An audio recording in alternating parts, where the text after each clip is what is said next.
Welcome back. Happy Friday. Today is our 16th class. We are covering exponential functions. Today is a review day, like a pre-calculus review day. You can see here on the calendar, the section we're covering from the book is 1.2. So in theory, the authors of the book intended for this to be the very second section we covered in the whole course. We're putting it off until now to prepare us for next class where we talk about derivatives of the exponential functions that we're going to review today. Okay. Hopefully we're continuing to work on Steel Drum and Pipeline, those two projects. Before class started today, two of the students in this class were checking answers with each other, and they had each made a mistake separately, but both found the mistakes and corrected them by looking at the other person who got that question right. So really love seeing people work together on this, especially when you can catch those mistakes early on. Because a mistake at the beginning of one of these projects tends to trickle throughout. So you really want to be checking in with each other regularly. Any questions on the calendar? Okay, so again, on the top of page 14, daily summary. Today we review exponential functions so that we can find and use derivative formulas for them next class. Number 1. Suppose an air freshener starts with 30 grams and evaporates 30 grams of whatever chemical is in the air freshener. Write a formula for the quantity Q grams of air freshener remaining T days after the start if the air freshener decreases either 2 grams a day or 12% a day. So we got this air freshener and it just releases this chemical, and we're trying to write a formula for how much of that chemical is still in the air freshener according to these two different models. So the first one, Q equals, okay, starting with 30 grams and losing 2 grams a day. What's the formula there? It's -2, I'm going to call it T plus 30. Good. Starting with 30, losing 2 grams per day. So that's a linear decrease. 12% a day. Josh.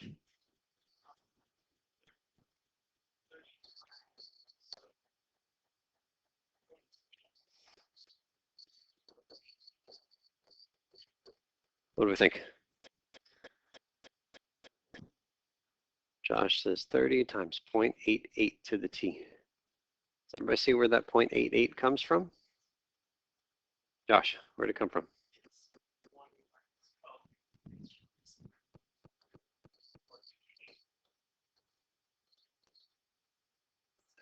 We see that? Maybe this reminds us of, you might have had some formula P0, 1 plus R to the T, some kind of exponential growth or decay formula. In this case, how much is R? Negative 12%, right? And so it became a 1 plus negative 0.12. Yeah, it's exactly the right formula up there. And then that 30 is the initial amount.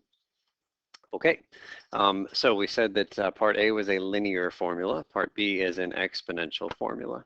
So number 2 is the definition. Exponential functions are of the form P of t equals P sub 0 times a to the t. How much is P sub 0 in the formula Josh gave us? That's the 30, that's the initial amount. And a is the base. How much is a for Josh's formula? How much is a? Is a 0.88, right? Okay. We insist that the a is positive 0.88, but not negative 0.88, and that it's not equal to 1. 1 to the t would be a very boring function. If a is greater than 1, then we have exponential something, and if a is between 0 and 1, we have exponential something. What are the two words here?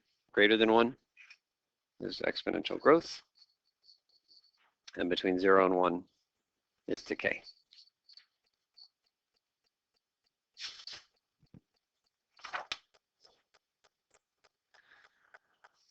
Okay, number 3. Instead of writing P of t equals P sub 0 a to the t, which uses a base of a, we could instead use base e. E is this magic number we've seen in a variety of contexts. It's around 2.7. So here's our formula. P of t equals P sub 0 e to the kt. This equation is used whenever you see the phrase continuous growth or continuous decay. The keyword there is continuous. We're going to use e to the kt. In this case, it's the same words, growth and decay, but the conditions are different. Here, if decay is bigger than 0, then we have exponential growth. And if decay is less than 0, we have exponential decay. Note that the cutoff is not 1 in this case, it's 0. Okay, E is an irrational number. That means as a decimal, it goes forever, it does not repeat, does not terminate. And it's approximately equal to 2.718. Its derivation can be found in the group activities. Number 4, what is the continuous decay rate that corresponds to the 12% decay rate from that question we tackled up above? 12% is what we found up above. I want to know, what does that mean as a continuous rate of decay? Up above, it said 12% per what? Per day. But I want to know, what would that mean if it, instead of thinking of like, all right, we're here, and then a day from now it's 12% less, and we're just thinking of this as being chopped into like 1-day chunks. I want to think of, well, what if we imagine that air freshener just decreasing a little bit every time, and what's the percentage there?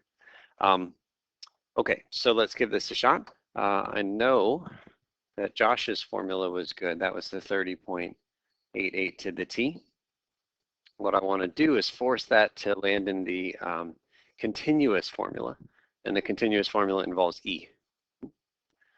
And so we're going to make this guy equal 30 times E to the K T. By that?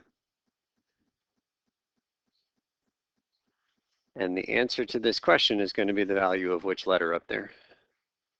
K is what we're after. The continuous decay rate is K. Okay, so we can get rid of the 30s by dividing both sides by 30.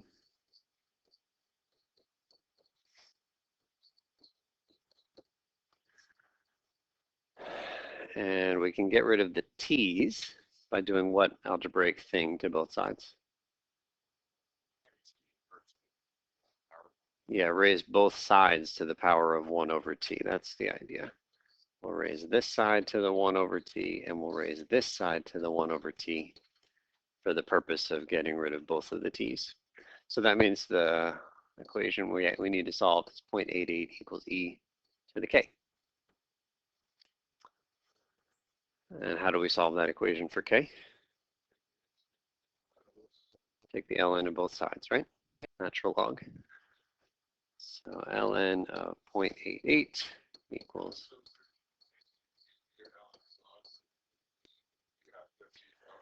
You can use ln or log in any context, but the nice thing about using ln here is what happens on the right-hand side. They just cancel and we get what? We get k. You could use log. You'd have a log of e term in your answer. It would still be numerically the right answer, but it seems easier to use ln here. Okay, so I think we've got our answer. ln of 0.88 is k. Somebody give us a decimal if you would. ln of 0.88.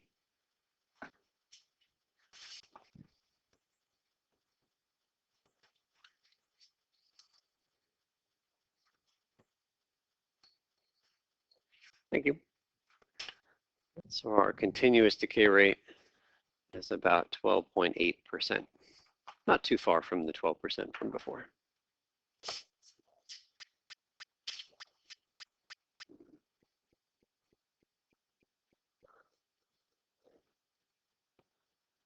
Questions on that?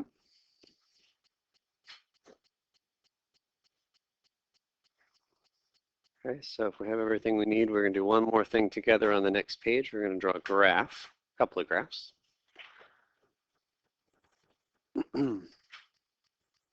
Let's get a generic exponential growth curve and a generic exponential decay curve. All right, and they're going to be rough sketches, but I do want a little bit of precision. What is the y-intercept?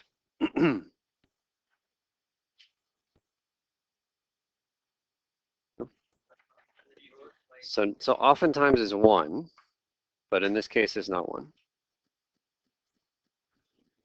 Must own it, did you say it? P0, because when you plug in 0 for t, you get that, right? And a to the 0 is 1, so the point that we hit on the y-axis is 0, comma p sub 0. which makes sense because we've already described that the P0 represents the initial stuff, initial population, right? So initial right on the y-axis.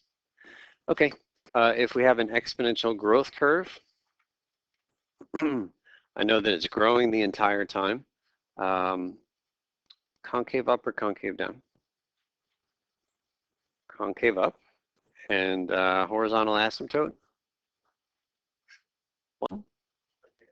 Yeah, it's the x-axis or the t-axis in this case.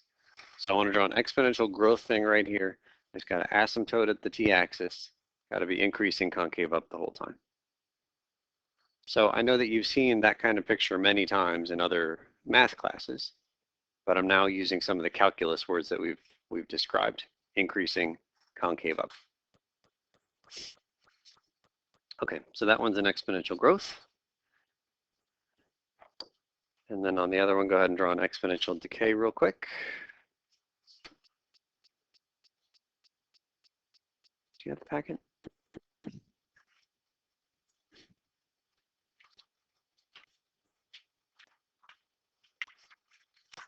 Okay, and so in this case, still asymptoting at the t-axis, still concave up the whole time, but now decreasing. All right. Okay, so you're going to work through the group activities. At some point in the group activities, you're going to start to head to a place that leads you to the following. We actually wrote this in the packet. It was in the packet the last couple of days. What is the derivative of e to the x? E to the x, right? So we just sort of put it there. I gave you like a bunch of rules just so we could practice the new chain rule with some more interesting examples. But technically, we don't know that this is true yet. Today, we're going to start to kind of develop intuition as to why that's true. So when you get there in the activities, I don't know, act surprised, right? So like it's supposed to be a surprise. Anything is just no. So we did talk about that kind of thing so that we could do chain rule stuff. So what's the derivative of e to the 3x to the 5th?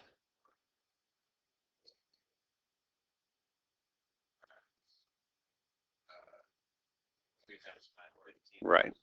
So it's not any e, but you do copy e to anything. You're going to be copying that when you do the derivative, but then almost certainly you'll have another factor out there. Good?